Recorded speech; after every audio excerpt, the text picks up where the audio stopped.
Welcome to Sana's kitchen. இன்றைக்கி நம்ம வீடியோவில் கும்பகோணம் ஃபேமஸ் கடப்பா ரெசிபி தான் பார்க்க போகிறோம். வாங்க எப்படி பண்ணலான்னு பார்க்கலாம். இந்த கடப்பா ரெசிபி பண்ணுறதுக்கு ரொம்ப கம்மியான இன்க்ரீடியன்ட்ஸ் தான் தேவை. இப்போ இன்க்ரீடியன்ட்ஸ்லாம் என்னென்னு பார்த்துடலாம். ஒரு பெரிய வெங்காயம் நான் சின்னதாக நறுக்கி வச்சுருக்கேன். ஒரு மீடியம் சைஸ் தக்காளி நான் சின்னதாக நறுக்கி வச்சுருக்கேன். இதுக்கு காரம் கொடுக்கறதுக்கு நம்ம சில்லிஸ் தான் நிறைய ஆட் பண்ணணும். அதனால் க்ரீன் சில்லிஸ் ஒரு 4லேருந்து 5 நான் பொடியாக நறுக்கி வச்சுருக்கேன். ஒரு கொத்து கருவேப்பிலை கழுவி வச்சுருக்கேன். ஒரு 5லேருந்து 7 பல் பூண்டு இப்படி தோலோடு நான் தட்டி வச்சுருக்கேன். கொஞ்சமாக கொத்தமல்லி நான் கட் பண்ணி வச்சுருக்கேன். ஒரு 1/4 கப் அளவுக்கு பாசிப்பருப்பு குக்கரில் 3 விசில் விட்டு நல்லா வெந்ததுக்கப்புறம் எடுத்து வச்சுருக்கேன். பாருங்கள், இது நல்லா சாஃப்டாக வெந்திருக்கு. ஒரு பெரிய சைஸ் உருளைக்கிழங்கு நல்லா வேக வச்சு எடுத்திருக்கேன். இதை ஒன்றும் பாதியமாக மேஷ் பண்ணி வச்சிடலாம்.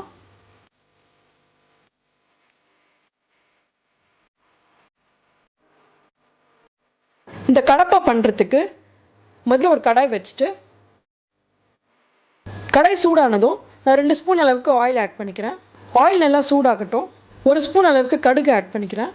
கடுகு நல்லா பொரிஞ்சதுக்கப்புறம் ஒரு சின்ன பீஸ் பட்டை, ஒரு சின்ன பீஸ் மராட்டி மொக்கு, ஒரு பாதி அன்னாசிப்பூ இதெல்லாம் ஆட் பண்ணி நல்லா நம்ம அந்த எண்ணெயில் சாட்டே பண்ணிக்கலாம்.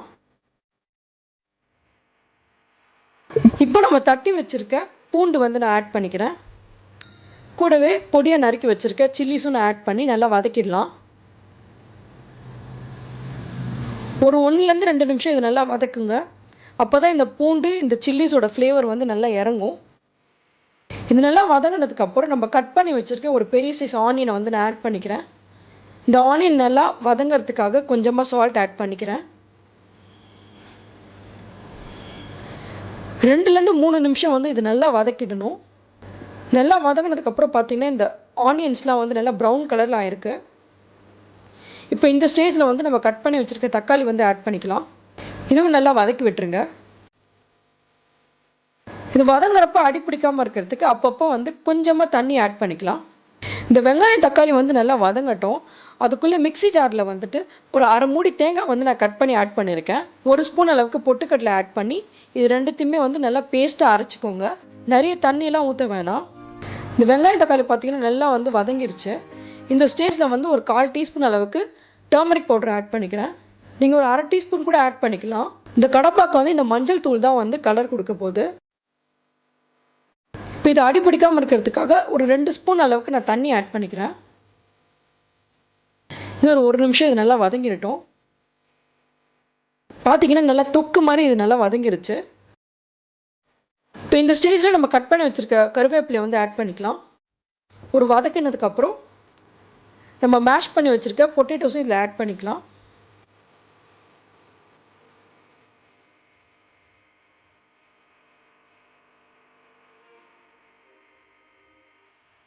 இது நல்லா ஒன்றா மசாலாவாக வர்றதுக்காக நான் கொஞ்சமாக தண்ணி ஆட் பண்ணிக்கிறேன். கொஞ்சம் பொட்டேட்டோஸ்லாம் பெருசாக இருந்துச்சுன்னா அதை லைட்டாக நசுக்கி விட்டுக்கோங்க. இது ஒரு மசாலா கன்சிஸ்டன்சிக்கு நல்லா சுருள வேகணும். அதுக்காக நான் கொஞ்சமாக தண்ணி ஊற்றிக்கிறேன்.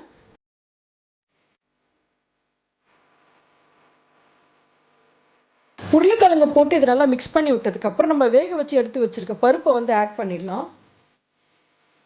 இது நல்லா மிக்ஸ் பண்ணிக்கோங்க.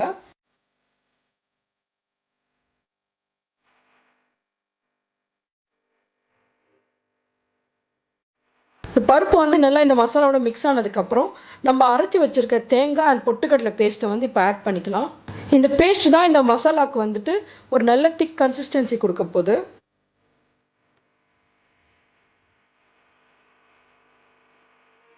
இப்போ இந்த கடப்பா உங்களுக்கு எவ்வளோ தண்ணியாக வேணுமோ அதுக்கேற்ற மாதிரி நீங்கள் வாட்டர் ஆட் பண்ணிக்கலாம்.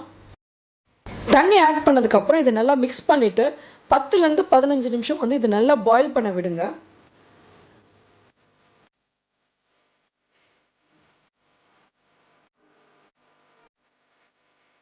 இப்போ பார்த்தீங்கன்னா நம்மளோட கடப்பா நல்லா கொதிச்சு வந்துருச்சு. லாஸ்ட்டாக கட் பண்ணி வச்சுருக்க கொத்தமல்லி ஆட் பண்ணி இறக்கிட்டோன்னா நம்மளோட சூப்பரான கும்பகோணம் கடப்பா இப்போ ரெடி ஆகிடுச்சு. இது இட்லி, பூரி, சப்பாத்தி, தோசை கூடலாம் சாப்பிட ஒரு சூப்பரான சைட் டிஷ். நீங்களும் இந்த கும்பகோணம் கடப்பா ரெசிபியை வீட்டில் ட்ரை பண்ணி பார்த்துட்டு உங்களோட ஃபீட்பேக்கை வந்து கமெண்ட்ஸில் சொல்லுங்கள். Happy cooking!